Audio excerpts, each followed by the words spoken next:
डिबिया हो कहे के जुटले बड़ा मीडिया हो। ए कैमरामैन तनी फोकस करें इनके मुंह पे। अरे हाथ लेके सिंदूर के डिबिया हो कहे के जुटले बड़ा मीडिया हो। ए हीरो का विपद पड़ल बा?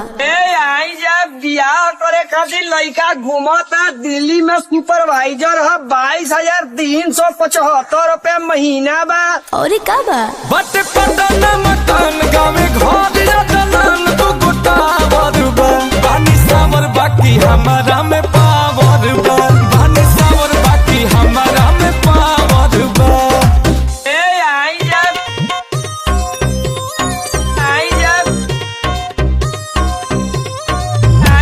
बियाह करे खातिर